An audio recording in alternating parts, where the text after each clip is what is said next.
November 15th, 1982. This is Joe Todd. Interview with Sylvester Tinker, Jr., Osage Indian.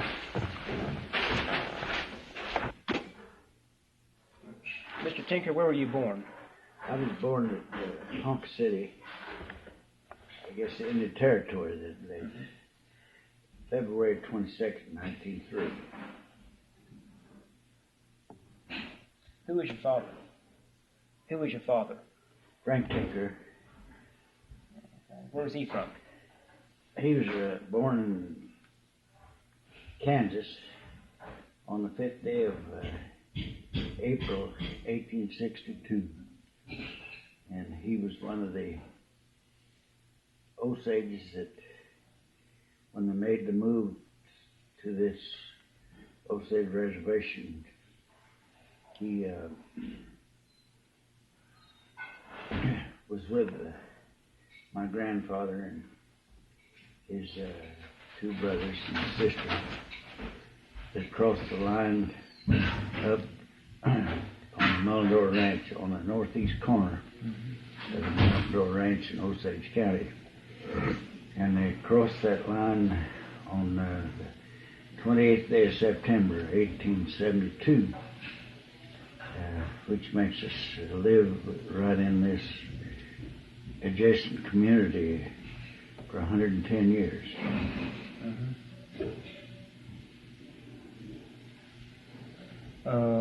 What was your father's position with the tribe? Well, of course, he was only 10 years old when he crossed the line. They settled in the northeast corner of the county near Elgin. And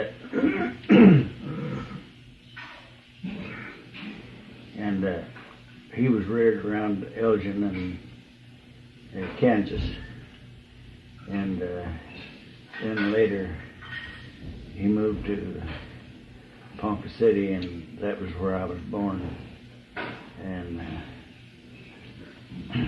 1903. What was your mother's name? Mary Louise Rubard Tinker. And where was she from? Well, she was originally from Kansas too, and she was born, though, in Washington Territory, Washington State Territory now, and on December the 1st, 1862.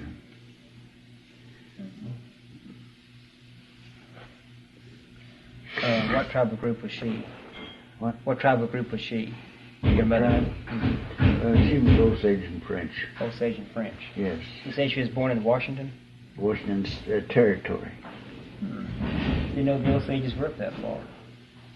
Yeah, she was there. When did your parents get married? I don't know that. What's your first recollection of Ponca City? Well, I can't hardly remember Ponca City. My nearest recollection is after my father left Ponca City. That is, we never lived in Ponca City. I was just born there, and his farm was, or ranch was, right this side of the river bridge, where Dr. Lessert's veterinary office is now. On Highway 60? Yes. And then they moved, my father built a beautiful home here on Trumley Avenue in probably in 1905 and 6. We lived there, and that's when I began to remember different things that happened, and I can remember them real well. Seems to me when I was either 2 or 3 years old, and we had one of the finest homes in the Osage Nation at that time. In fact, I think it was one of the first running water.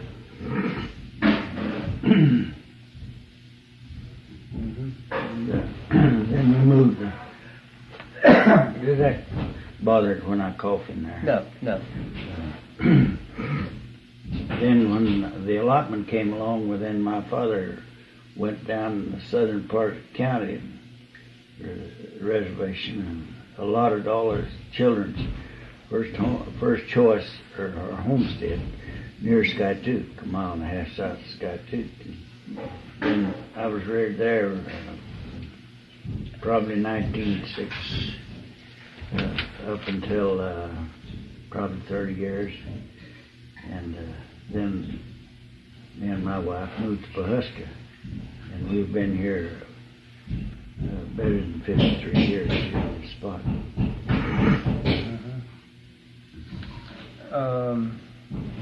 What year did your father come to Pawhuska? Well, probably in probably 4 or 5, somewhere. Simply because he built this big home there. What's Pawhuska like back then? Oh, it was mostly all Indians. And I can remember just on these little creeks around Pawhuska now when Indians were camped almost in every direction. And they used to, and me coming, my father's relatives are from the Yellow Horse family, or the Kawazee group of people around which settled around Fairfax. And that's where I get a great deal of my Osage blood is from the Yellow Horse band of people. How many bands are there? I can't name them right off, but probably in the neighborhood 8 or 10. And your family's from the Yellow Horse band? Yes. Okay. Yellow Horse band. Who was Yellow Horse? Well, Kawazee, he was a very prominent Indian in the early days, and that means Yellow Horse Kawazee. And he was married to Governor Joe's, let me see, he was a relative, that is, his wife was a relative of Governor Joe. Yeah, Governor Joe was head of the Osages? Well, at one time, yes.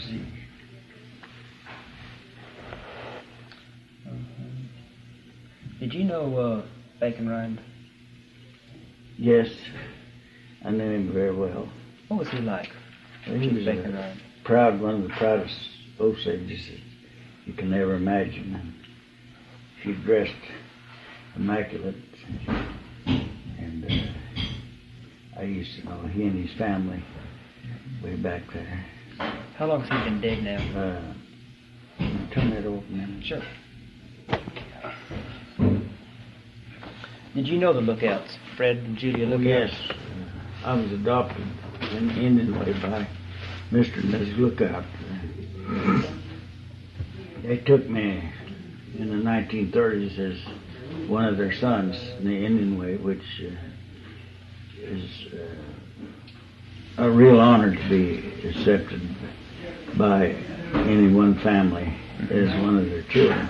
Can you describe what the Indian way is? Or? Yeah, well, the Indian way is that whenever a family adopts you, well, then you're just the same as one of the children. And I was always respected that way, and I was respected in that way. And in fact, I called Mr. Lookout Inkatsu, which means father, and his wife, Julia, I called her Ina, which means mother. And I always directed in that way, which I was quite honored by being adopted. Mm-hmm. Now, he was principal chief, wasn't he? Yes, he was, for a good many years. Mm-hmm. And when were you adopted by the Lookouts? Sometimes in the 1930s. Mm-hmm. And they bestowed a name upon me at that time. And they had an Indian, quite prominent Indian by the name of Ben Wheeler, who was from the Fairfax area, that named me into the Eagle Clan, and they named me Osages, which I've been told means onward, forward, determination, or leadership. Mm-hmm. There's a camp up here named Osages, is there? Okay? Isn't there a Boy Scout camp up here by that name? No, that's Osages. Okay.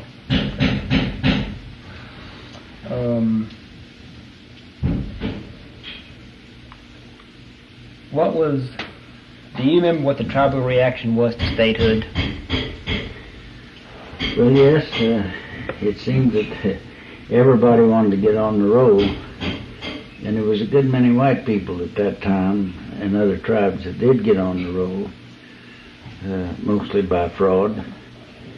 And one time they was put off probably in 1908, but it was my understanding that the Secretary of the Interior put them back on the roll, and so that made up 2,229 Osages was enrolled in 1906 and 7.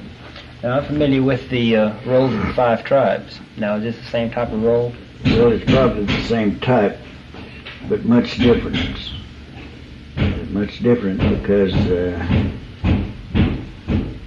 Mr. Bigard was a man that probably was responsible for making it communal.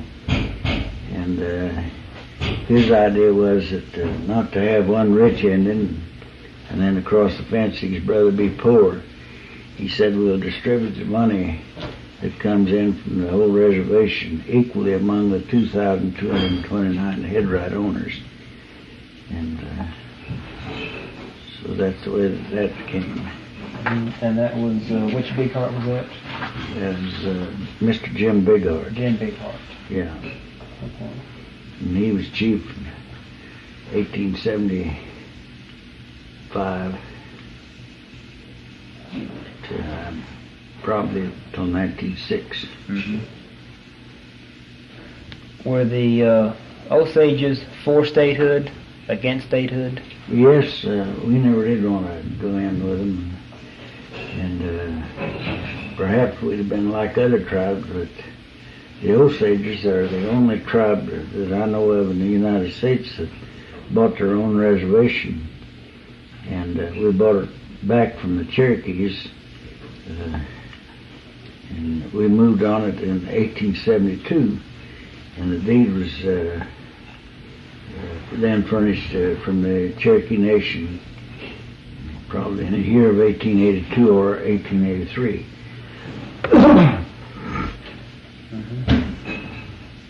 See, all that book gives that right. in there. Whether you got Were the Osages represented in the Sequoia Convention? that I don't know. And that's whenever they tried to make Indian Territory a separate state. Yeah. You know, they were trying to make it 2 states. Mm-hmm. But you don't know if they were represented in that. Yeah. Do you remember Statehood Day, 1907? Yes, I can remember it. What'd you do that day? Well, I don't know. I was just a small child at that time, but I remember the family talking about. Up until that time, it was Indian Territory, and I remember seeing a good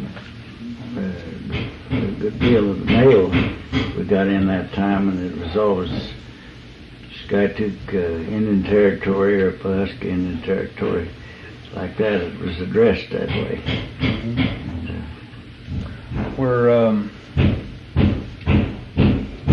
Were your family for statehood? No, I don't think they really were for statehood because it took so much away from the Indian people. And that's why I really changed my politics. It seemed like that the Democratic Party, even as far back as in 1800, before the Trail of Tears, that Andrew Jackson moved the 5 tribes of Oklahoma, and even with the Supreme Court decision, he said, well, we'll just move them anyhow. So he did.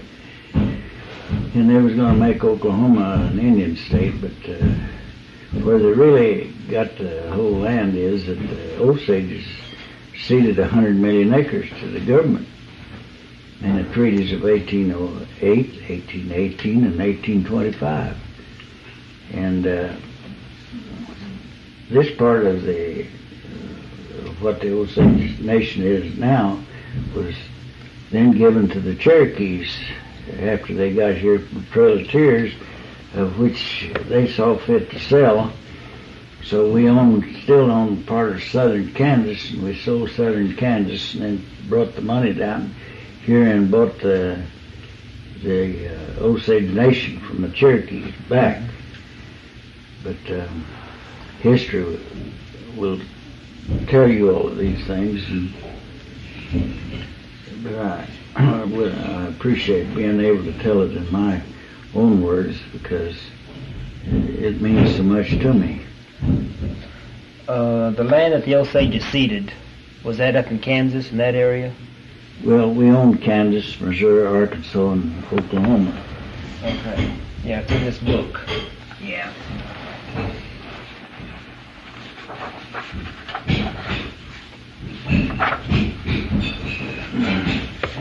All of that. Okay. That's what we owned. Oh, Treaty of 1808, 1818, 1825. Yeah. I see. Okay. And see, it says the Osages in the treaties of 1808, 1818, and 1825 ceded approximately 100 million acres to the U.S. government. It received as compensation for this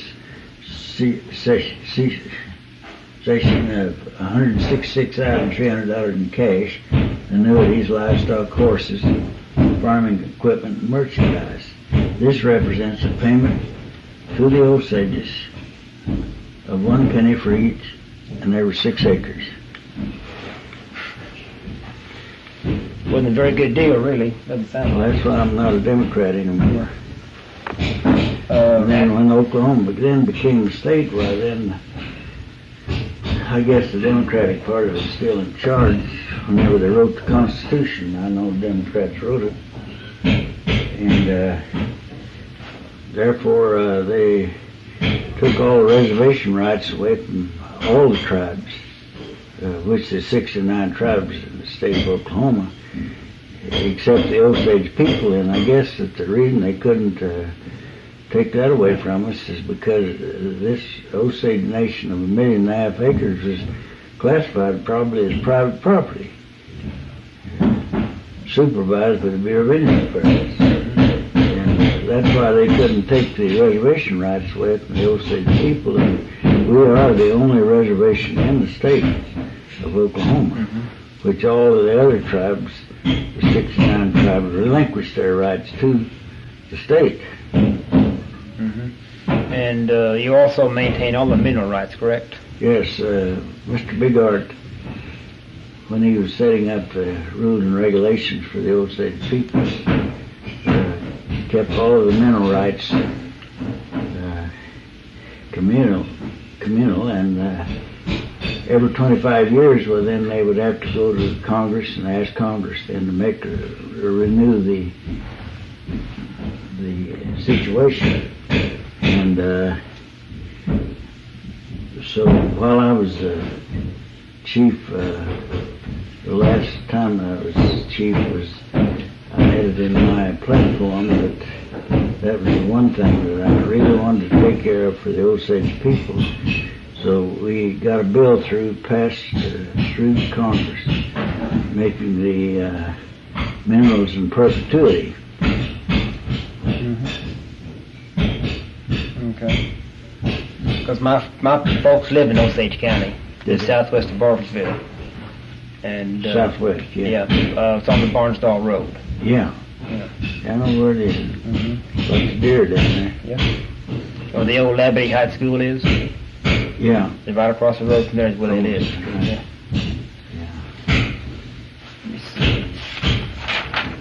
How come you get hooked in with that group that you're working with down there? Oh, I've been in museum work for about 10 years now. Oh, have you? And I have a degree in anthropology. Oh. And I started working down. Did you know Elmer Fraker? Yeah. Yeah. Well, I started working for him. He's my friend. Yep. In fact, he hired me back in. Where did Pahusky get his name?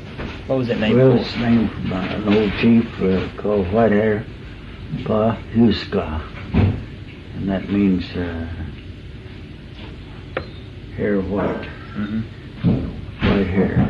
Well, after the Osages ceded the 100 million acres, did they come to this area then? Well, no, they were in Kansas, on the Neosho River where my father was born, up at St. Paul, Kansas. And then they owned a strip across Kansas, southern Kansas, and that's what they sold to get the money to buy this reservation. Yeah. Are you related to the Tinker of Tinker Air Force Base? Yes, that's my cousin. What was his full name? What? What was his name? Clarence Clarence Tinker. That's right. And he's my Uncle Ed's oldest boy.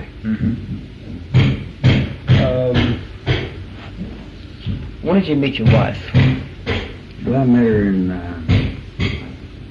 the early 30s. And when did you get Or married? maybe 29 somewhere. When did you get married? About that time. Yeah. When I met her. And what about some of your early childhood experiences around Ponca City or Skytook? What stands out Well, most? of course, I remember when they was putting in the Midland Valley Railroad across the Osage Nation from Silverdale to Fort Smith. And I remember we were some of the first people that ever used the railroad. Whenever we moved in from Husky to Skytook, we shipped part of our things by that railroad the first time. And then after we got to Skytook and got to living, then every payment, well, all the Osages would come here for payday. And we used to ride that train from Skytook to Husky. And probably had run off the track 2 or 3 times before we could get to Husky. No telling what time we were put in, but the track would be soft and sink, and the train would run off, and we'd have to stop, and everybody would help put the grown people. In fact, kind of make a picnic out of it, see. One place right down there with Todd, we used to come around that bend, and the darn train would run off the track there every time. How did you get it back on the track? Oh, they'd call in the wrecking crew to come, from the train, and they'd jack it up. And, Now, you were chief of the Osages, correct? Yes, I was. Now, I was chief 12 years and council member 4 years, which was 16 years. Then I spent 9 years in one of the programs at the agency, starting September 1933 to 1942. And I went from there to work for Douglas. I worked for Douglas 3 years during the war. And I tried to get into some part of the service of which I had went to Kemper Military School in the year of 1917. And so that made me too young for World War I, and they classified me as too old for World War II. Nevertheless, I tried to get in to serve under Colonel Holden, which is heavy artillery at Fort Sill, but I was never able to make the grade, or I would have been part of it too. Now, is the chief elected? Yes, from after 1906. They started electing the chief and the council at that time. Chief, assistant chief, 8 council members. All selected by the people and for the people. How many clans are there in the Osage? I don't know right offhand. I couldn't answer that. But several. Now, you say that you were a member of the Eagle clan? Adopted Eagle, yes, I'm adopted. What is the Eagle clan? What does that consist of? It's one of the clans that's Mr. Lookout belonged to, and since he adopted me, well, then I was taken in and named in the Eagle Clan. Can you describe the ceremony, or is that? Yes. Well, what was the ceremony like when you were taken in? Well, it's we had a church meeting, and he called on Mr. Wheeler to come into the church and name me in there, praying to God. So the ceremony was in the church? Yes. Okay. Known as the Native American Church. Mm-hmm. Okay. How many Osages are there today? Probably ones from the roll, from the 1906 roll, perhaps 10,000. Mm-hmm. And how many headrights are there? 2,229. And they're spread out among all Yes. all the Osages. That is, not all of them. It's a good Now, many of them. what is a headright? Well, a headright's like a share in a stock. You vote your headright shares. If you have one, you vote one, and if you got 5, you vote 5, or whatever it may be. And it's kind of like the stock in white man business. So this is like a big corporation. Yes. Then. It's all the stockholders. Yes. Okay. Now it looks like some of these headrights would be scattered out among several people now. Oh yes. Now how do they vote that way? Well, it's however they're willed. If it wasn't a will, why, and there was several children, why each one inherited so much, or whatever he might have been willed. And then does each section of the headright and all together that makes one vote, or? Yes. If it's split up 5 ways, well, it takes 5 of them to make one vote.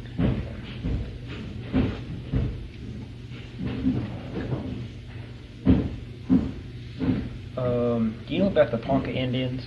What? The Ponca Indians? Do I know anything Yeah. about them? Yes, a great deal.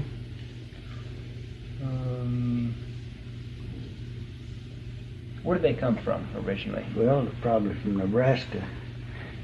He came down here, I think, in 1874, I believe. I'm not positive about it, but it's somewhere along in that period of time. Any interaction between the Poncas and the Osage? Well, they speak almost the same dialect as the Siouan dialect, and Poncas and Osages, Quapaws, Oto, Missouri, and every one other speaks the same dialect. Siouan. Did you know T.R. Roddy? Yes. What kind of guy was he?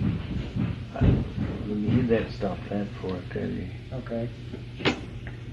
Does the Osages have, I'll call it a medicine man? Well, they used to, but they done away with all of that way back in the early days. I don't know of any of them now. Yeah. And so there are no more sacred bundles with the Osages? Well, there might be some, but not any that I know of.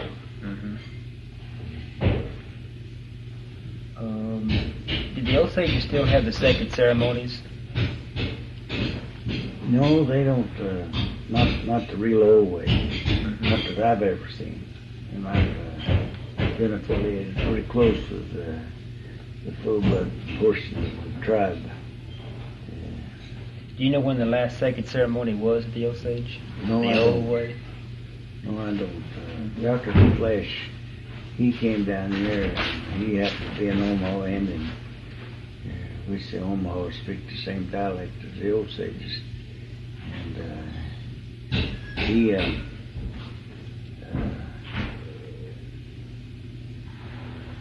wrote several books on child name rights and different subjects of that nature. And but the Osages were always told him that he even wrote the Osage dictionary. And the older Osages, I do know this because I have heard Mr. Nuss look out and different ones say that they told him not to write the dictionary, that something terrible would happen to him.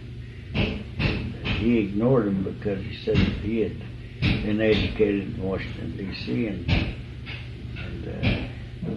he didn't believe the way that the older Indians believed, and he didn't think it would affect him in any way, shape, or form.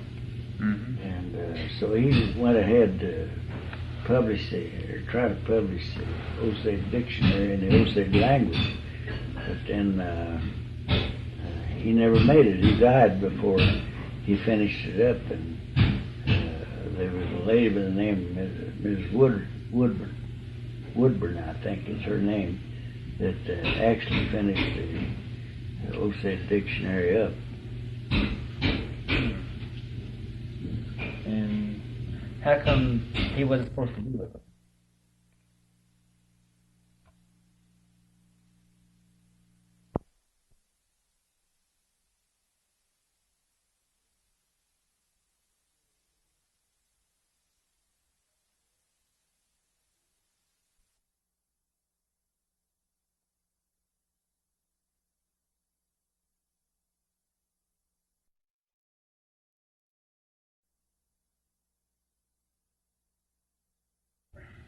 Who warned him that something terrible would happen to him if he published that?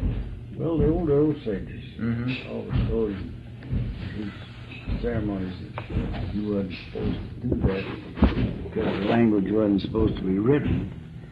And there has been other people that tried to do that lost their lives too. And so I always took it as a sacred thing not to try to write any of that which the older people guarded against. Mm-hmm. Because I thought personally that they had stout ways and good ways, and their ceremonies were beautiful ceremonies. Mm-hmm. And I always respected that. Do you remember any of the old ceremonies? No, I don't. I just remember hearing about them. Mm-hmm.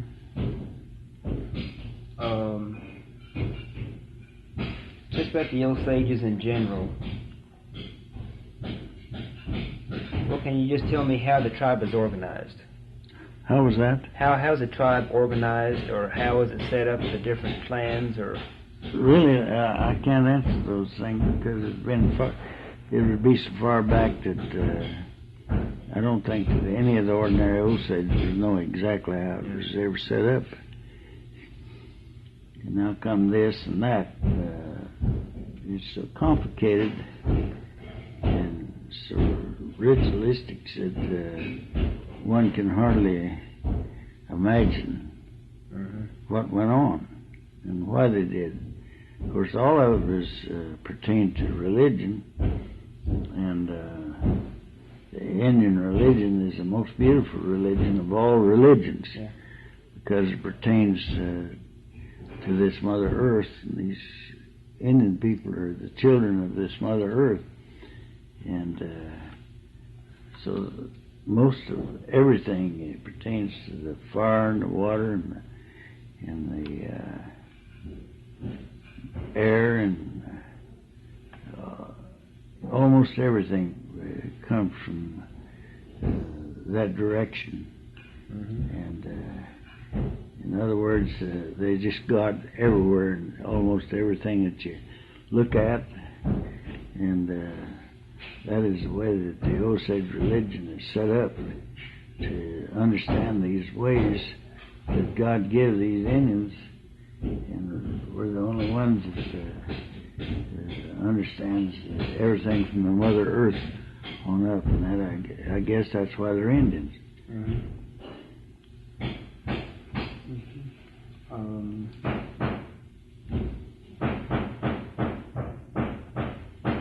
How many children do you have?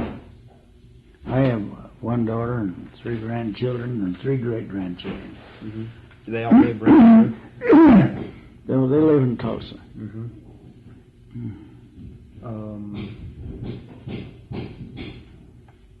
Let's see. Are you pretty well up on the history of the Osages?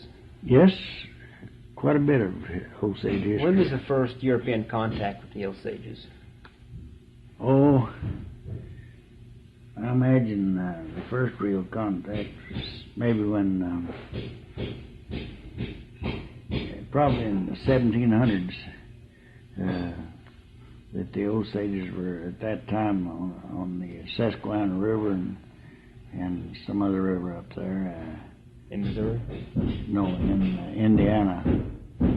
And then I think that they made contact with the Osage people in probably 1795 in St. Louis. And that's when the Osages then started up the Missouri River to come as far north as Kansas City and then back down to Neosho on the Neosho River in St. Paul, where they stayed a good many years. And then the meat was getting fewer and far between, of which they were meat eaters, and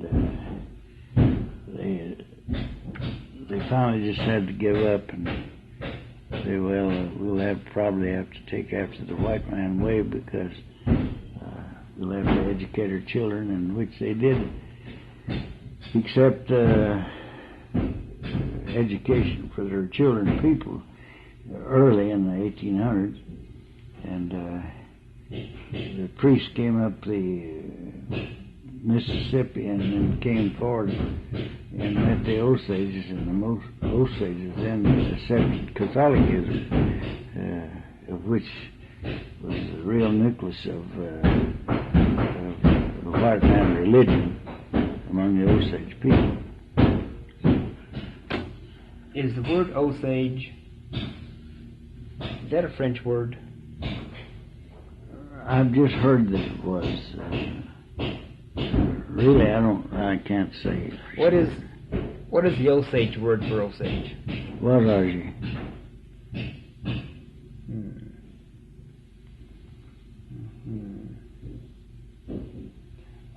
Is there just one dialect in the Osage language? Well, I think it's sound and guttural sounds that the language contains all of that in it, and in order to talk Osage, well, you got to really have a guttural sound in it, or you cannot pronounce the words correctly. Mm-hmm. Today, there's very few people that speak Osage. Do you speak Osage? That's some of it.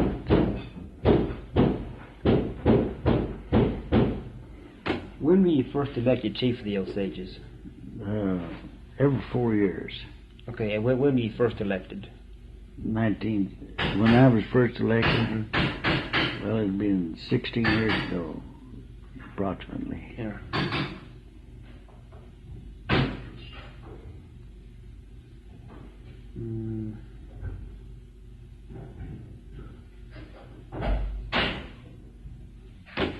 What's the, is there any parallel between the Catholic religion? How's that? Is there any parallel between the Catholic religion and the Indian religion? I really can't answer that to be sure, but it appears to me that there is some Catholicism in the Native American Church. Mm-hmm.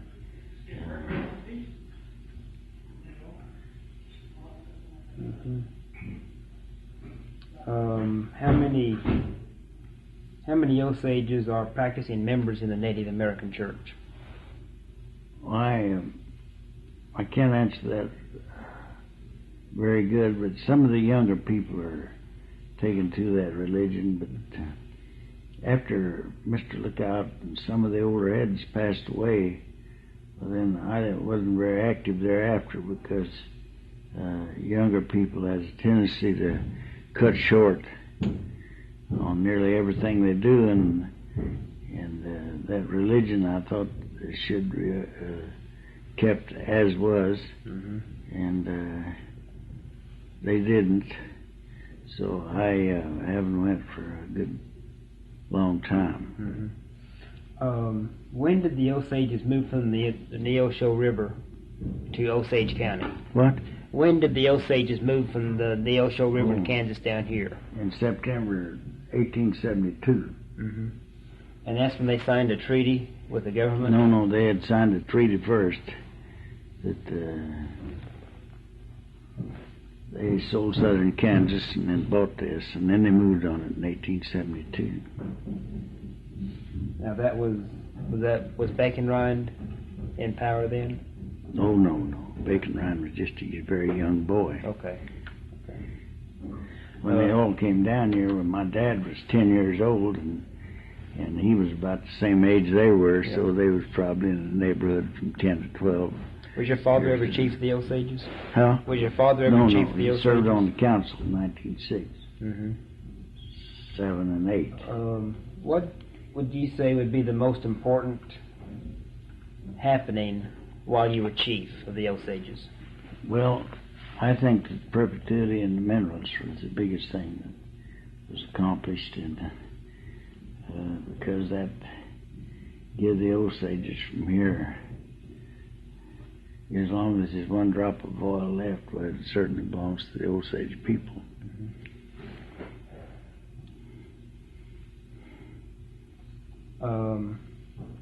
Now, does the Secretary of the Interior still recognize the chief? Oh, yeah, yes, they recognize the chief, the assistant chief, and 8 council members. What's your feeling about the BIA? Well, I don't have very much respect for the BIA because it's been a good long time since you could ever get a decision from the BIA to be a solid decision. And probably my tenure of being chief, things began to change a great deal against the Osages, or against all Indians, because the Bureau wasn't stout and they wasn't strong and they didn't protect the Indian people like they should have, and consequently they lost their lands and further losing their lands yet today. And I don't agree to that. I think that these Indian people ought to have their original rights, like in the state of Oklahoma. They should have their reservation lines, as was when they changed it from the Indian Territory to Oklahoma. And I think that the Indians were very much shortchanged by making that decision that way. Now, does the reservation consist of all of Osage County? Yes. Anything besides Osage County? No, 1.5 million of the Osage Nation.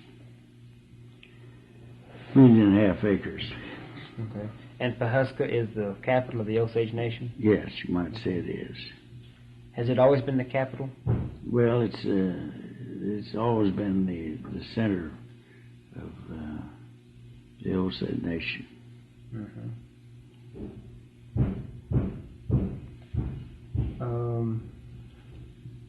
Could you tell me just a little more about just the history of the tribe in general?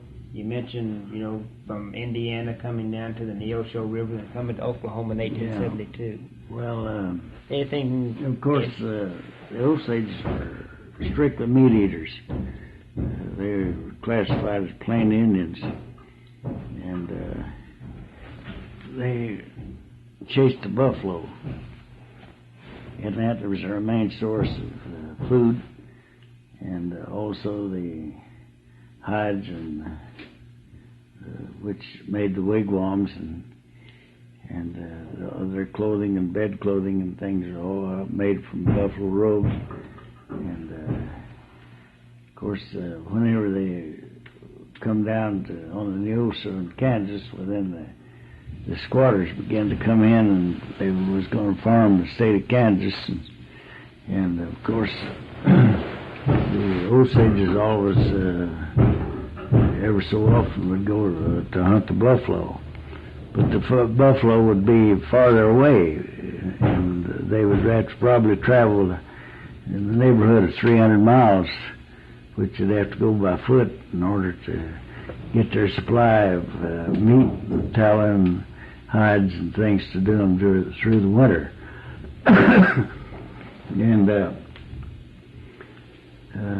finally the Osages said, well, there's no need of bucking these people anymore. We'll just probably, in other words, they didn't come right out and say join them, but they said we're going to have to make the white man's road because the game is all gone. They've killed everything, and we've got to be more like the white people and try to make a living for our people. And that was the beginning of it. And then the Osages did accept education for the Osage people, and they were among the first people, the Indian people, to say that they needed an education along with the white man so we can be in accordance with the way they live. Mm-hmm. Besides Bacon Rind and Fred and Julia Lookout, who else did you know among the old members of the tribe? Oh, I used to know. I had that book, and then I just read them off to you more. I can't remember right offhand. Of course, I remember lots of these older people, you know.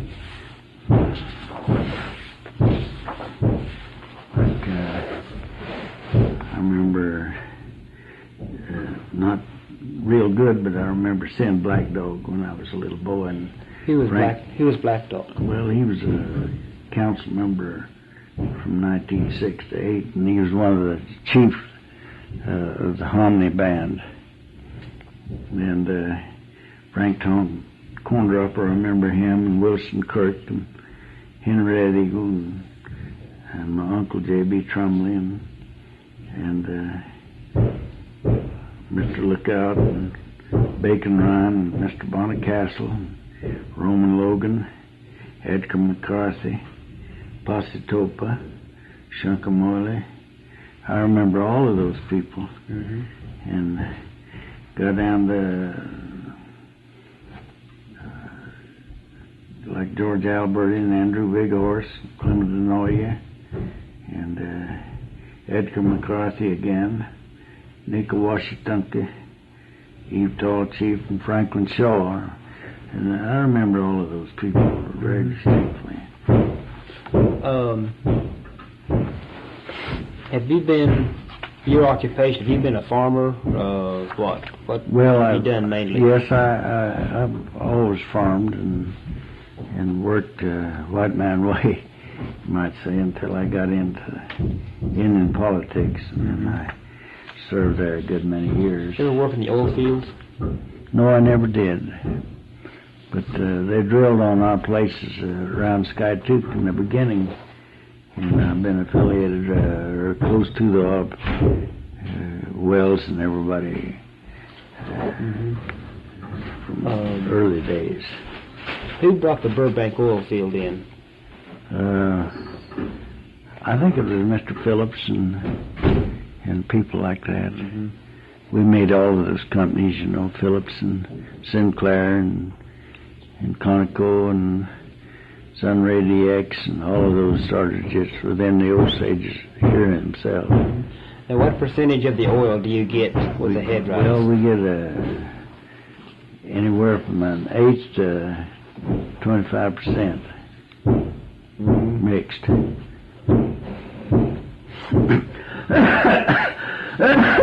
I've heard the stories. My grandfather he was born and raised in Bartlesville, and he talked about how when the Indians first started getting the money in off the Burbank oil field, they said they're all buying new cars and everything. Oh, yes. They were like other people. Whenever you receive lots, well, you spend lots, and of course the Osage people, most of them live for just one day at a time. And I used to have some of the older heads tell me, like Mr. Lookout, and different ones always said, just live for one day and be a Christian for one day. And never live beyond that, because he said, after all, he says, this religion that we got is just a symbol of, like, one day is one's life, and when the sun comes up in the morning and then high noon he's lived half his life, and then the sun goes down and it makes a cycle. And he said, always just don't live beyond that. He said, just be a Christian for one day. And he said, then the next day will take care of itself.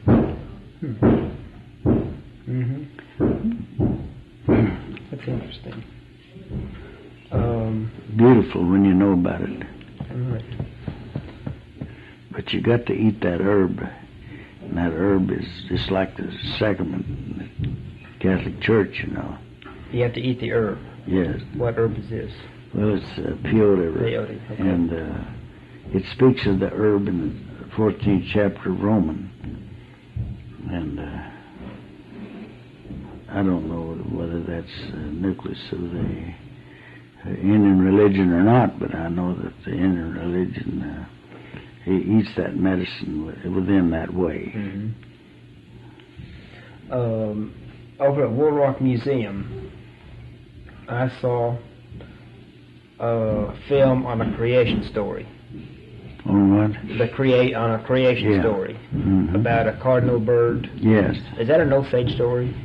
Really, I don't know. It don't appear to be to me. Yeah. Is there an Osage story about the creation? Yes, there are, but I'm not familiar with them. It goes way back, you know, and there's a lot of it that I never learned about, but I did learn a great deal about it, too. Do you remember some of the stories about the Osages? Oh, I remember them, you know, saying that the little people was here, you know, and they even showed me where the crossing was, those little people, where they crossed the road, going like to Old Man Lookout's ranch, you know. And they always speak of the little people. Who were the little people? They were kind of like, what do you call that one over there? The little... Kind of like a gnome or an elf or... Yeah, see me there, that long nose? Yeah. That's one of them. The little people. Yeah. How big were they? Well, they were just... About 2-3 feet figures, high? you know. And lots... There's something leaving it yet, you know. Where did the little people come from? Or what? I don't know. They never did tell me that. It said they were just here. Yeah. Kind of like the leprechauns in Ireland. Yes. That's my dad over there on that horse. It is? That's you on the right up with the fireplace, isn't it? Yeah, both of them. Both of them are you. Yeah. And unless that's when you were chief? Well, it's both of them. Both of them when you were chief. Okay. Yeah. Was this taken, the painting here of your father, was that painted around here? What's that? Was this painting painted around here, around Pawhuska? Your father? No, that was down around the Skytook area. That was painted off of a picture that was taken in 1914. And that picture was painted in 1925. Yeah. And, is this your headdress up on the front? Well, it's the one that somebody gave me. I just hang it there. What's your idea about Claremont's Mound? Well, not anymore. That is where the Cherokees attacked the Osages, I understand, and killed a good many of them. Drove them over into this section here, which they later bought. Mm-hmm. The Cherokees didn't want us to hunt or fish east of the 96th meridian. The 96th meridian where is that? The north and south line of the east side of the Osage Nation. Okay. Was that the reason for the battle? Well, they didn't want us to hunt and fish over there. Mm-hmm. Were many Cherokees killed in that battle? Do you know? No, there was not anybody to combat them. It was mostly old men and women and children. Mm-hmm.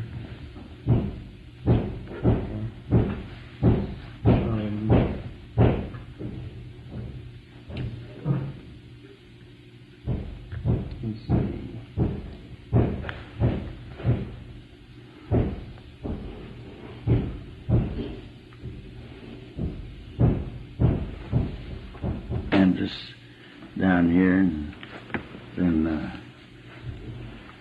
they told me about my grandmother's home was in Kansas City. It was part of her allotment at that time, down on the river in North Kansas City, and that was my grandmother's, you might say, homestead, or where they lived. And then later on, while they pushed the Osages in down from there to on the Neosho River, you know, all along the Neosho River, and then that was where they was living. Then when we bought the reservation here, we come from there to here. Mm-hmm. How much did the Osages pay for the reservation? I think it was in the neighborhood of 70 cents an acre. And when did they purchase it? Well, they started probably around 1868 to 1872. Mm-hmm. They moved on it in 1872. Yeah. When was the first oil well drilled? 1897. And where was that? Right over 12 miles northwest of Bartlesville. That's not the Nellie Johnstone, is it? No. Okay. And was it drilled on the Osage Nation, or was that in Washington County? Well, ours was drilled in the Osage Nation, but Nellie Johnstone's is over in the Cherokee, Delaware country. Mm-hmm. You have any interaction with the Delawares? What? Any interaction with the Delawares between the Osages? Well, they used to be Delawares? good friends in the early days. They still friends? Yes, they are. Are the Cherokees and Osages friends, or there's any... Well, I don't think the Cherokees as a whole likes the Osages. In fact, I don't think any tribe likes Osages. How come? Jealousy of the money. Mm-hmm. And that was due to Mr. Bigheart. What? Mr. Bigheart is the one that actually set that up when he kept the reservation intact. Yes. Do you know what his reasoning was about not relinquishing the reservation? He didn't want one rich man and one poor man, or it might be his brother. He said the best way to do is one share, all share the same. And how come the Osage didn't relinquish their rights to their reservation like the other tribes did? Well, we didn't want to do that. We wanted to keep our own place, and I guess politics was cruel then as they are now. Yeah.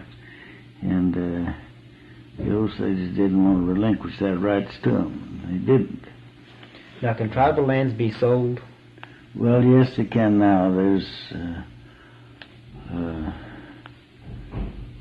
whenever we began to get money, well, then it drew the lawyers to come in. And at the peak in 1920, we had 92 lawyers here in the town of Pawhuska. And since then, why, it's gone way down, but we still have 37 active lawyers in Pawhuska. Mm-hmm. And that's just to deal with the tribal lands and everything. dead rights and all that? Okay. Yes.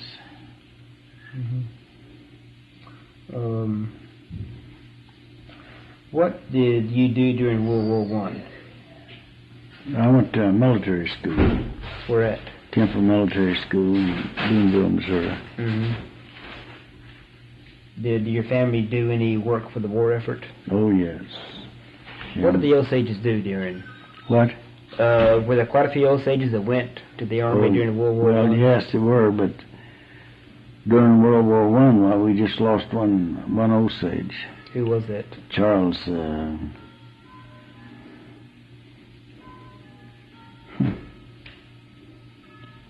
You hadn't asked me, I don't know his name. Charles Donovan. Charles Donovan. In World War II? We lost a lot of men. A lot of young people. Is there a warrior society in the Osage Nation? No, I don't think there is anymore. If there ever was one, I didn't know it. Because some tribal groups have a warrior society that all veterans are inducted into.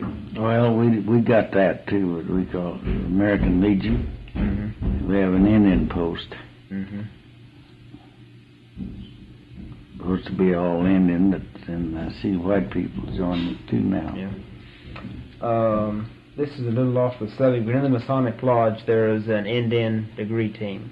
Sir? In the Masonic Lodge there is an Indian degree team. And the Indian, what? They confirm degrees in the Masonic Lodge. It's an Indian. Well, are you familiar with them? You take it all the way, yes. You take it all the way around by the real Indian religion is almost like the Osages have got. What we call the East Door is similar to the rules. I understand it's similar to the rules and regulations as to the Blue Lodge. But then you take most of the Plains Indians from the Osage on, they have what they call the teepee way, and they act with a little moon, and that is in the neighborhood of the Shriners. Okay. It's a playground of peyoteism. Right.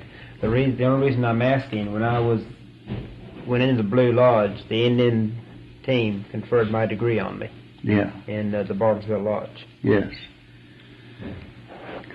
The Mormon Church, is affiliated with all Indian religion too, And all of their religion is based on Indian people. Yeah.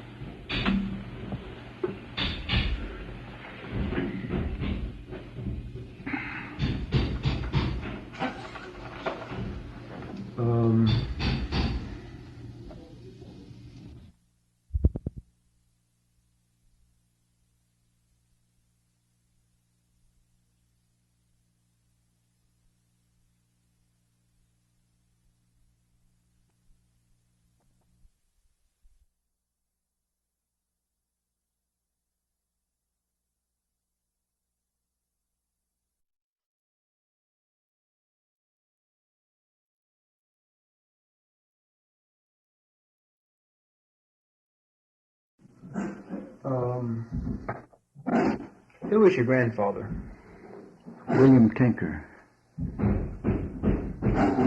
Was he from Kansas? Yes, he was from Kansas. Has anyone else in your family been chief besides yourself? No, not that I know of. And you say your father was a council member? Yes. Okay. And my grandfather was a council member too. 1872, he was on the council when the Osages moved here, but he was on the council that came down here with us. There's a picture of him in there. I'll show it to you. Yeah, okay. Now, when they moved from Kansas down here, why did they move down here? Well, the people had just chased the Indians, so he never had anywhere else to go. And since we had that particular area there, they said, well, we better be buying a place of all of our own because we can't make too many trips. The difference between the white man's food and his way of living, was a great deal different from what the Osages were, and there were many Osages or many Indians died from the change from Indian way to white man way. Mm-hmm. And that change was after 1872 when they came down here. Well, yeah, there was. You see, these smallpox and all kinds of diseases moved in with the white people, and it wasn't long till the Indians got them too. Mm-hmm. When the Osages first moved in this area, were they ranchers, they farmers, they still hunt the game? Or well, there was hunters, but then, of course, the government's always tried to make farmers and stockmen out of the Indians, whether he was wanted to be one or not, and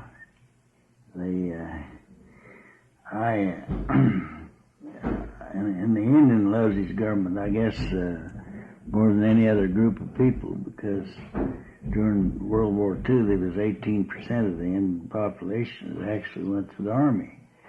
Really, we're a child of the government, but we fought for the country and we fight for the flag because we're real patriotic people. And we love our country even though we've been treated very bad by not only the government but the people. Mm-hmm. We still respect the American flag is the one thing that we love better than anything, and our people went to the army to show it. Mm-hmm. And has fought for all of these principles, even though they were bad for the Indian people, and they were robbed and fleeced every way you can think of from every treaty. Mm-hmm. How many Osages joined the army in Korea and Vietnam? I can't answer the number, but many. Mm-hmm.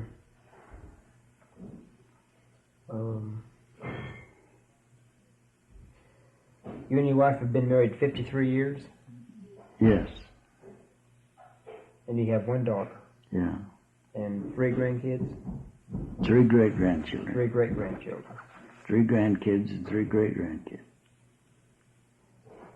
Mm-hmm.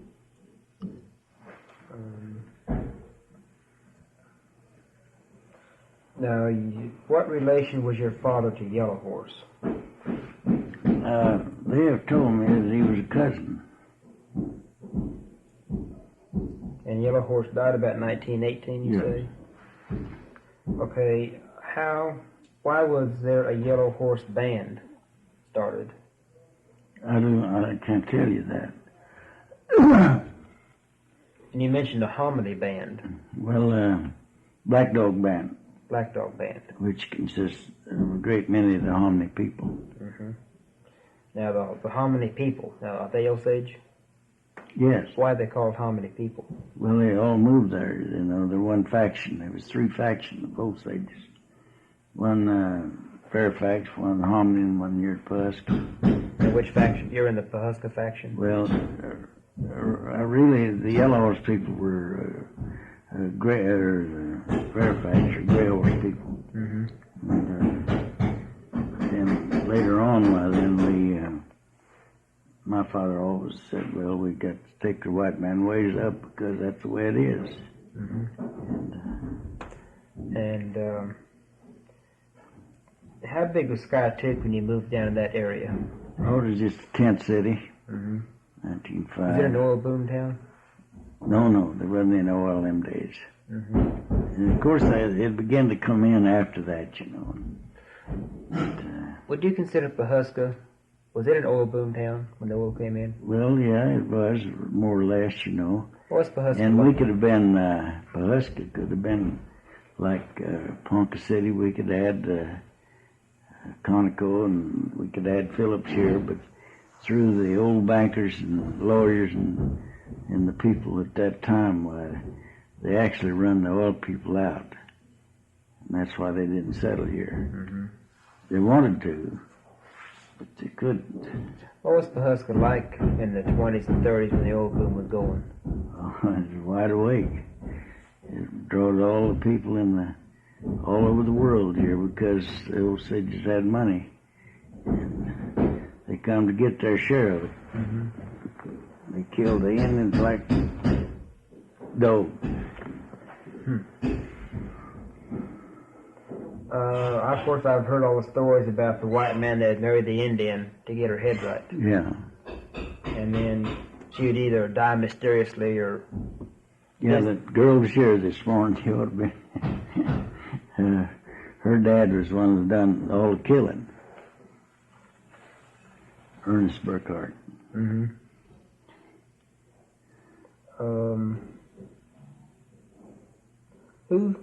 How long has Burbank been in existence? Oh, long time. It was an old cow town. Early days. So it really wasn't an oil boom town. It was it was. In the 20s, it got to be an oil boom town. But it was there before the oil came in. Yeah. Who started Burbank? I don't know that. But it was a cattle town. Yeah. Mm-hmm. Whenever the oil came in the 20s, was there a lot of saloons, gamblings? Well, there wasn't any saloons, but there were bootleggers and roadhouses and things like that. Gambling, everything that was corrupt come with, where money is. Mm-hmm. Wherever there's money, why... that's why the mafia takes over. Mm-hmm. Hey! Yeah.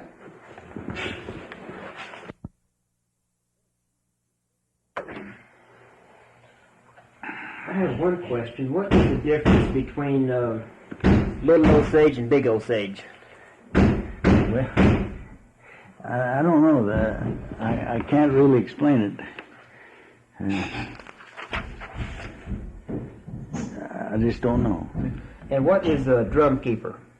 Well, he's the fellow that keeps the drum and takes care of it during the dances. Mm-hmm. And they call it the drum warmer. You know, you got to keep that drum, put it close to the fire, not too close, but you got to keep it to where it has some tune to it, see. And he takes care of that drum from one year to the other. Mm-hmm. Who's the drum keeper nowadays? I don't know who they got on that. In fact, I don't know any of the positions that now, but I used to be a whip man. What's a whip man? Well, a whip man is the man that takes care of rationing of foods and the invites. Used to be that whenever you invited her, you never could do it by mail or telephone. You know, you had the horse and buggy days where you had to take time off and go all the way to Fairfax and Hominy and contact these people in person. Mm-hmm. And when I was whip man, you still had to do that. But I made several trips, you know, before I could ever catch anybody home. Yeah. You know. Now, when were you whip man? What year? Oh, I was in that dance 36 years. Mm-hmm. Probably in neighborhood of 1935. And Do you still dance? no. I give it up. Yeah. 36 years enough for any Yeah. damn Indian. On what ceremonies do you dance? Well, just the straight Osage dances, that's all there is. Okay. Why do you dance? For it certain was- occasions, now, or Mr. Lookout and different ones, the older people, has told me that what the Osage dance really meant was that it was created that, they would have along in June or somewhere, you know, after all the vegetables and corn and the pumpkin and everything's all ripe, well, then they would all get together as a kind of like a picnic and enjoy each other and tell stories and races and horse races and foot races and just 4 days of real good times among themselves, you know. But then later on down, when the young people got a hold of it, then they make it a ritual. And you hear some of them crying and all that, but in my opinion, that's a bunch of bull. And So it was at harvest time mainly? Well, yeah, it's, after June, in the latter part of June, when they used to always dance. Then they would have all kinds of food, and the fatted beefs would be fat, and everything would be bountiful, Yeah. It was a good time to rejoice. Yeah. Now that's what some of the older people have told me. I don't know how to phrase this next question. How are some of the names selected, like Bacon Rind? Was that a family name, or? Well, I don't know. Or like Lookout? I don't know how they got those names, But after they got here, white man couldn't say what they said in Indian, so he just, actually, I guess, old man Bacon Rind, where I have seen it, says it's meat on skin or something like that, see. So they call it Bacon Rind, see, and then everything's kind of phrased, and the $1 Million Elm. Yeah. Where is that? Is that still standing? Well, that's a big tree where they used to have all the auctions. Where is that? Where is that? Right there on the campus. Up on the hill? Yeah. And Alice designed that plaque. This one? Yeah. It says $1 Million Elm. What do they call it for me? You say they had the auctions there? Yeah, that's where they sold the oil leases? First oil leases in 1912. And there was 19 of them brought $1 million or more.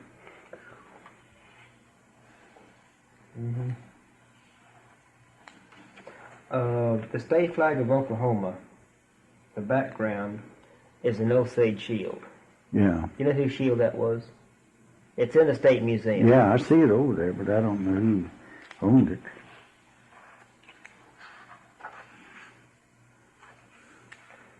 I don't even know who designed the flag, but... a lady by the last name is Luke, L-U-K-E. Yeah. She designed the flag. In fact, she still lives in Oklahoma City. She's pretty old, ain't she? Yeah, she's getting up in years. I think she's over 80. Now, the seal of the Osage... Take pictures of her? Sir? You got pictures of her? In the museum they do. Yeah. Would you like one? Yeah, I'd like to have one. Okay. The seal of the Osage Nation has a stone point with the calumet. And is this a fan? Yeah. Yeah. The feathered fan? Yeah. So what does the fan represent? Well, it's a deal that they use in religion. Okay. Are those eagle feathers? Yeah. This is the one that found the Pope off with when I prayed for him. This is a historic. Now, you had this when you had the audience with the Pope, this fan? Yeah. I'm the first Indian that ever prayed for him in person. And I gave him a blanket and a medal. And, that was Pope John 23rd? Huh? That was Pope John 23rd? Well, Pope John, when it was set in 1975. Yeah, that was the 23rd. Yeah. Were you chief of the Osage then? Yeah. Yeah, and then I'll show you the medal. I'll give you. Yeah. Show you the one like we give to him.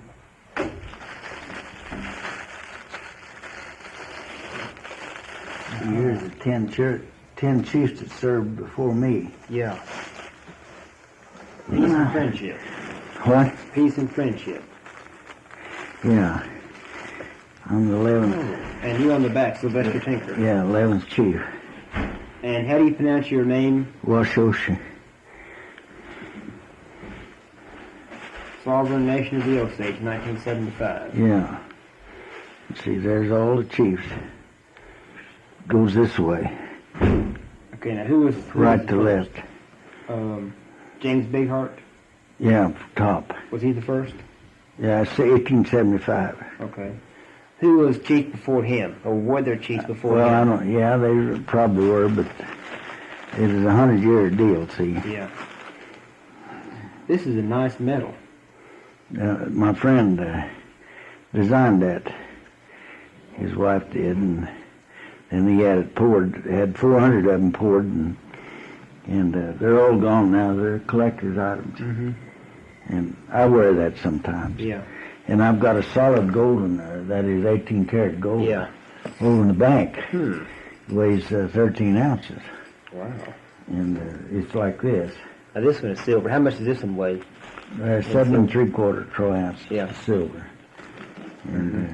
And this is just like the one you gave the Pope. Mm-hmm.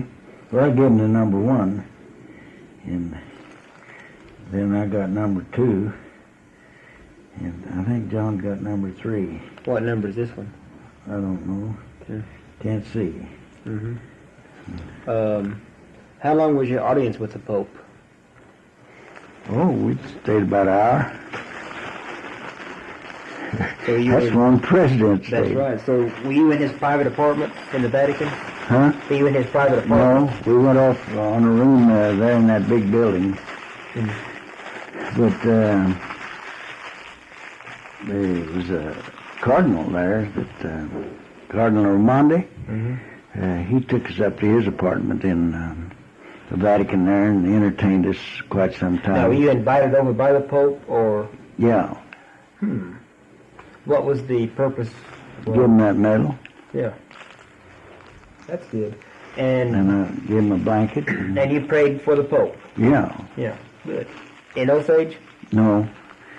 I prayed for him in English. I can't speak Osage that good. Yeah. There's hardly anybody that can. We got a white woman that talks it better than the Indians do. How many copies of this book were printed up? I don't know. There's a whole lot of them, but now there's not any of them left. Well, I assume there's one in the Historical Society. Huh? I assume there's one in the Historical There probably Society. are. Yeah.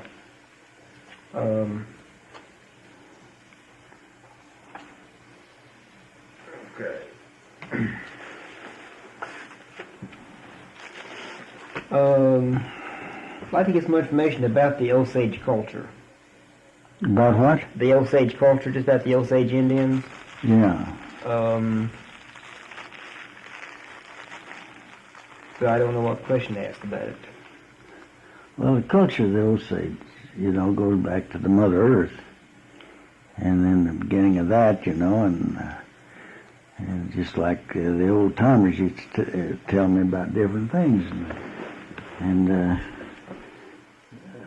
old man told me one time, he says, whenever you, early in the morning, he says, face the east and bless yourself with the sun, because that's one of the glories of God. He said that it was created by the God, and that gives you the light and the warmth, and it grows with the water, and it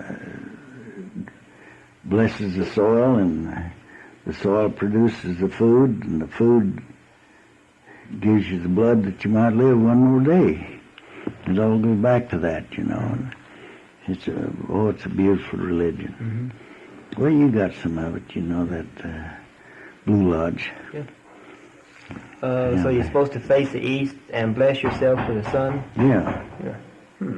Yeah, bless yourself, because that's one of the glories of God, and then the breath and the air and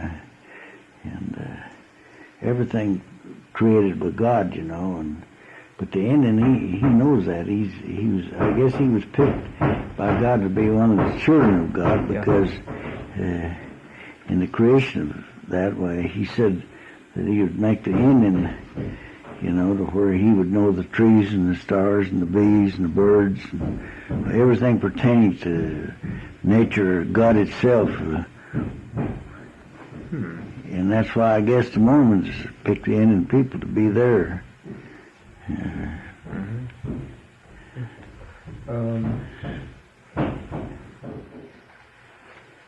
You say your wife does beadwork? Well, she used to. Mm-hmm. She don't anymore, but you ought to see it.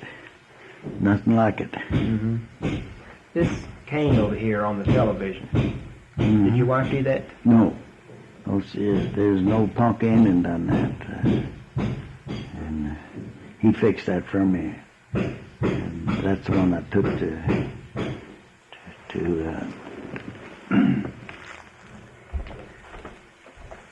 Rome with me. That's been around. Here's a cane just made. I had that cane made, I just got it the other day. There's some good beadwork there. There is. That's nice. I thought I'd be using a cane here in another year or two, you know. Mm-hmm. I just had that girl to make that cane for me. Yeah. That's pretty. That is. Well, do you have any reflections on your term as chief for the Osage? Any comments you want to make about the time you served as chief? Oh no, I just give it to my people, you know. And our salary was very small, $200 a month, you know. Mm-hmm. And it's mostly free gratis work, Yeah. you know.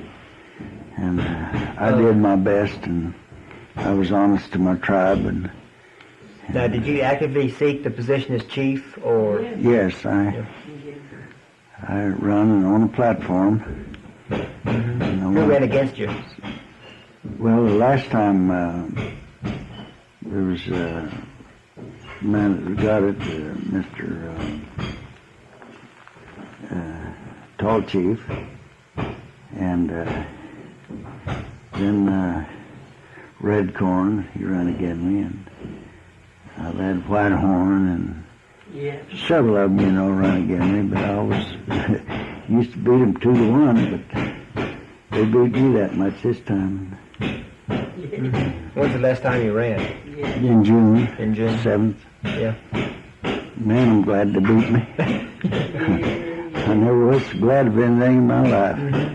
And I'm really enjoying life now, you know. I wouldn't be sitting here. You know, every day I spent almost half to 3/4 of the day up there with my people, you know, at no cost. And but it was just for the people. Mm-hmm. That's right. And now, the agency up on the hill, that's where the chief is in Yeah. residence? Yeah. That's where his office is? yes. Okay.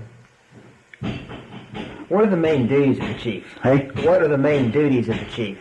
well, he Would he be like the governor of the state? Yeah, just like the president. Yeah. Now, you mentioned Governor Joe. Yeah. Now, was he chief of the Osage? Well, no, he wasn't the chief. I guess maybe he was the chief. You see, but whenever they made up this deal to come down here, you see, why, old man right here wouldn't sign he wouldn't sign the document to come down here, so they had to create somebody. So that was Governor Joe. And this is just my opinion. I don't know. He was kind of a traitor in one way, and the other way, why he did the duty. Yeah. And Now, why'd they call him Governor Joe? well, I think that they used to call the chief the governor all the time. Yeah. And the Chickasaws still stay with it, Mm-hmm. governor. But then when they wrote the Constitution, I guess the 1881 Constitution, they used the word chief. But, there has been a time when they did say governor too. Mm-hmm. Now, is there a principal chief of the Osage Nation? And Well, you're elected the principal chief. okay, now are there Assistant chief. assistant chiefs? Yeah, Okay, now he's elected also. yeah. Okay. The aides Clark County. Eight council members? 8 council members. Okay.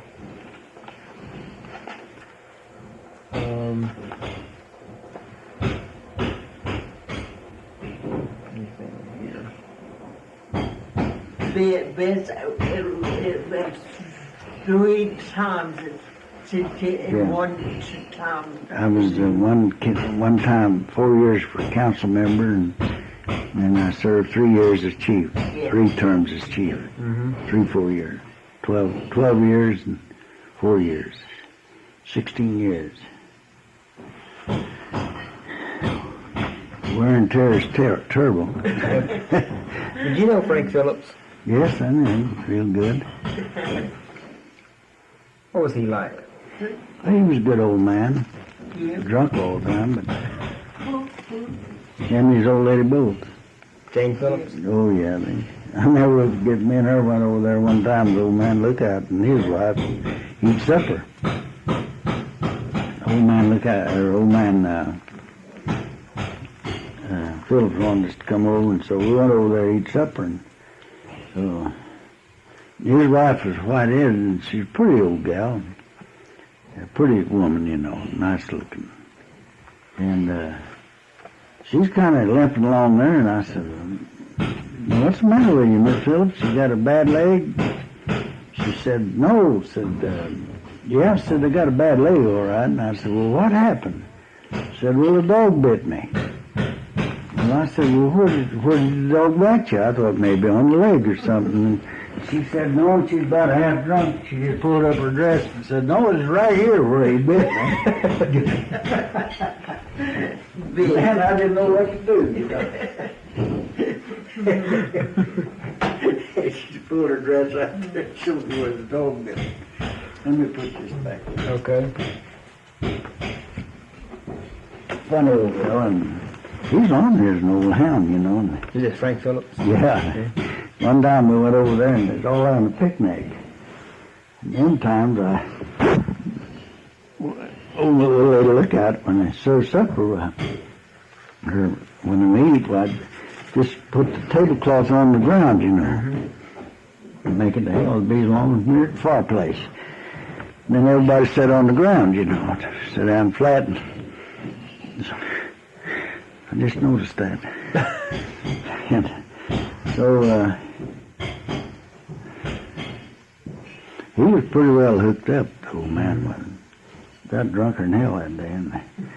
And he'd look over at these other people, you know, and if they had some kind of food over there he thought was good, he'd look at it. And hell, all at once he'd jump up and go over there to their table and get it off of there. And he'd tell them folks, he said, "Julie wants some of this." And Julie was Miss Lookout, you know. And Miss Lookout was so embarrassed, you know. She didn't tell him to do it, you know. He just went over there and he was taking stuff off people's tables, you know, bringing them over there to our tables. And we went over there one time in the 30s. We was all having a big time. We used to go there quite often, you know. Over to Warlock or? Yeah. And so we were having a picnic down there, and I was a hand. Yeah. And they told me, said, "Well, when you get through, come right on over there to Wool Rock, so we'll have." So I come a little early, you know, and I stopped by, and it was right during the Depression. Hell, things was tough, you know. Yeah. And I stopped by and got myself some clean pants and clean underwear, you know, and I was going to swim and then get out and put on my clean clothes.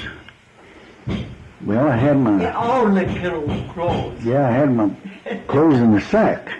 Paper sack, you know. Because everybody else is on theirs already over there, you know. Well, that little old nigger they had there cleaning up, colored boy. Emery. Yeah, Frank Hammond. And he was kind of cleaning up, and he got my sack.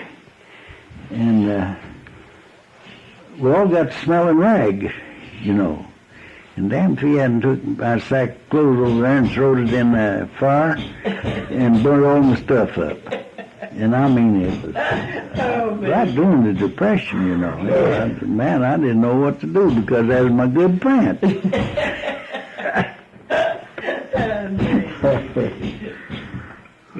I never forget the old boy, Gail Albert in.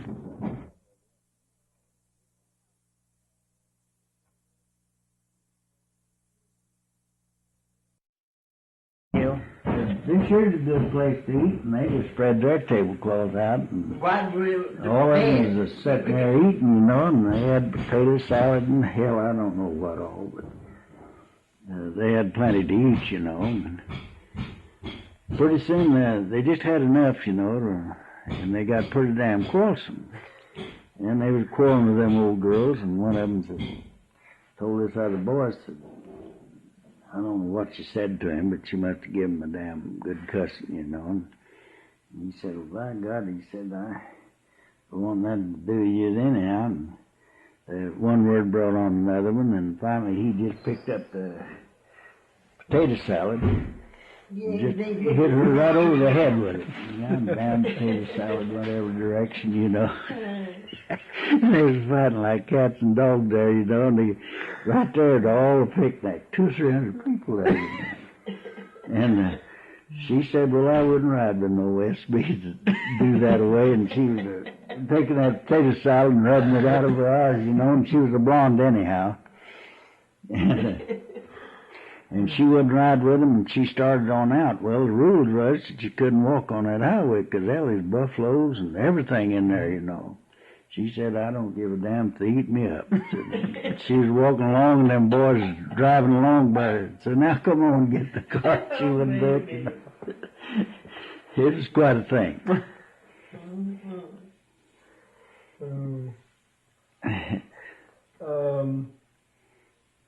Did the Ponca Indians have the same religion as the Osage? Well, no, they practice the Little Moon teepee way. What is the teepee way? Well, it's like the Shriners is to the Blue Lodge. See, the Shriners is a playground of masonry. Yeah, the same. It's different. See, if you're a Shriner, you can get drunk and kiss your sister and everybody else's wife if you want to. The Poncas do this? Or? No. All of them that practice the Shriners. Yeah. I'm talking about the Shriners. Right. You see, then the Blue Lodge, though, well, they're just a straight deal there, you know. There's no foolishness about it. But that that Shriner bunch, hell, they're all drunker than hell all the time anyhow. Everyone had a different. Well, I went with them on 2 or 3 trips, you know. Them Shriners. So the Ponca Indian, they have the teepee way? Yeah, they got teepee. Why are they called teepee way? Well, it's in the teepee. And these others, we have a little roundhouse built out of wood, you know. Yeah. A roundhouse. And it's a permanent. Yeah.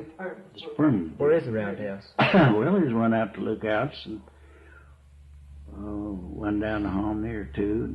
About all of them's gone now. You know, there was 16. But when them old timers died, well, then they began to.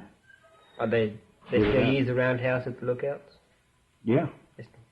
Yeah, they still use. Do you go out there? Well, I haven't been out there in a long time, but. Were you ever in the I big was in house? there 36 years. Yeah. Were you ever in the big house of Delawares? No. Been close to it, but never was in it. Where was that exactly? That's over there by, what the hell's the name of that little town north of Dewey? Juan? No. Copan? Copan. Some place there. Close. I never did fool with their other religions, you know. Old man Lookout told us that you hadn't ought to even go to them teepee meetings because that's a different deal altogether, you know. Just like be a Catholic and a Baptist. Yeah. See. Did you ever go to the teepee meeting? Oh, yeah. Yeah, I went to them. What did they do in the teepee meeting? Well, they pray and sing and have a meeting all night. And the veterans. And them teepees, most of them face the east, you see. And when that sun comes up, you see where the sun comes in that door and then they quit. But our way, the Osage way, well, we go all the way to noon. And the sun's up here. Now, do the Poncas, their religion go back to Mother Earth? Yeah. All the Indians. That's why they know all these trees and roots and berries and all that kind of stuff, you know. Did the Osages ever go to Pipestone County, Minnesota? Did they get I don't. They might have went there, you know, and after they got to where they're traveling. And that's what they dig a stone to make the calumet. Yeah. Yeah. And they'd probably trade for that among the Sioux, you know. Mm-hmm. Sioux used to go there lots. Mm-hmm.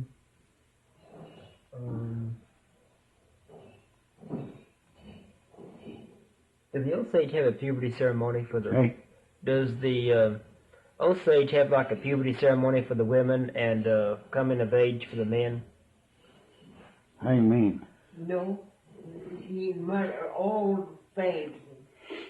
How do you mean? Like when a boy becomes a man. Yeah. Yeah, they They marry them off, you know, they used to. Mm-hmm. And a boy or a girl didn't have it. They didn't have no say who they was going to marry. The parents would do all that. Yeah. Would they do it when they were little kids or? No, they were about 14, 15, 16, somewhere along in there. They marry them off young. Yeah. They still do that now today? No. Well, they shack up now, like other folks.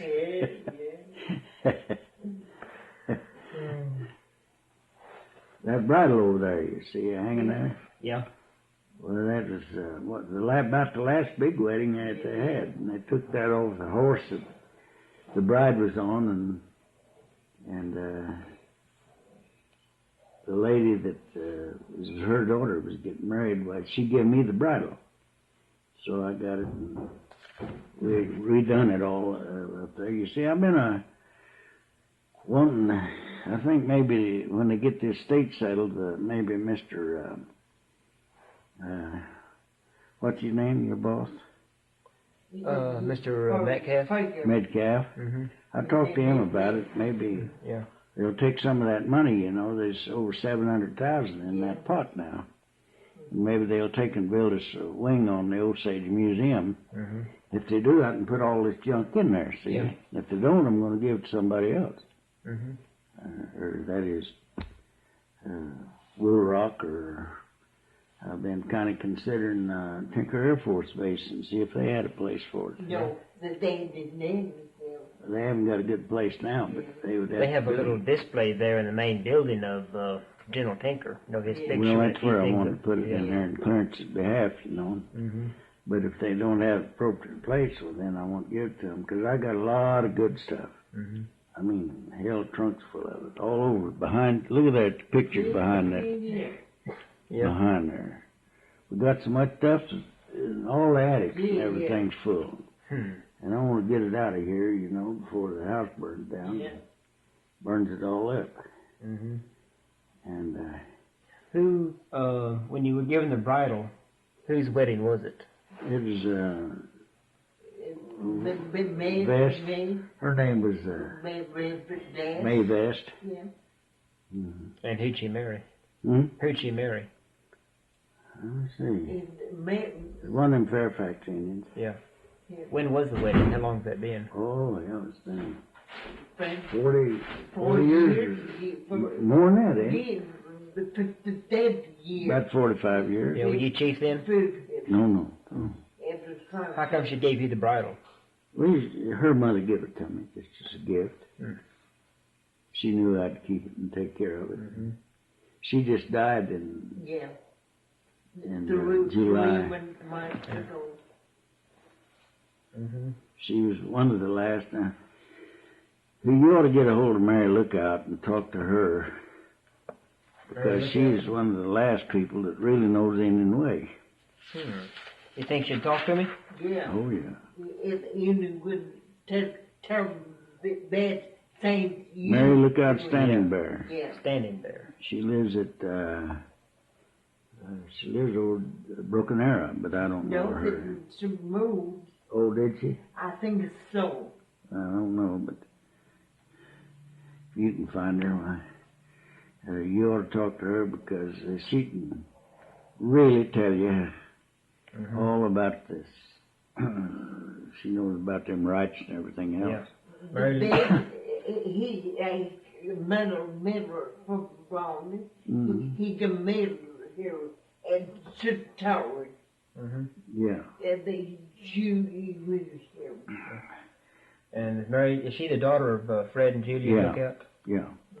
And her name now is standing there? Yeah. And you say she thinks she lives in Broken Arrow? Yeah. That's where she did live. Yeah. No, I guess she still lives there with Meg. See, she's staying with Meg. Yeah. And Hey, that- what's her husband's name? Well, he's dead. Oh, okay. His name was Standing Bear. Yeah. And then, see, they had one boy, and that was his cradle board in there. Yeah. That's Sioux. See, his father was a Sioux, and his Sioux people made that. She didn't ever like the Sioux, and so she gave us the board. Yeah. We've kept it for 50 years. You want coffee, son? Now, he's gonna bring me a pop back this minute. Oh, Thank you. Well, sir, I think that's a pretty well, I good hope interview. it's been some help to you. Yes, sir, quite a bit. Yeah. When I get wound up, I know a hell of a lot more. Really, I'm a smart Indian, but I can't think of it. So. Oh, man. Well, I'd like to come back sometime. Maybe we can. Yeah, when things not tore up, you know. and- Yeah, man. This is a sheet. I'll leave a couple of these with you in case you think of something. Yeah. And this is a release that says we can use it for historical purposes in the museum. And I signed it, and if I can get you to sign it, What's it for? it's just a release For what? that we can use the information for historical purposes. Okay. And, you know, nothing outside the historical side, strictly for historical purposes in the Yeah. museum. You sign any damn thing, maybe I'll get that wing put on. Cooperate with you.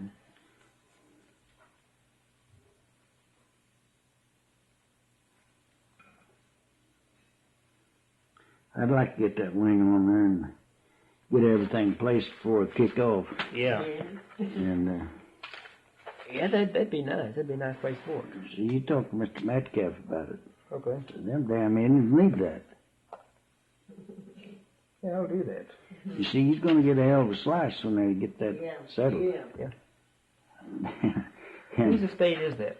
Was that? Maggie Morrell, she adopted me too. She and her sister, they adopted me for their brother.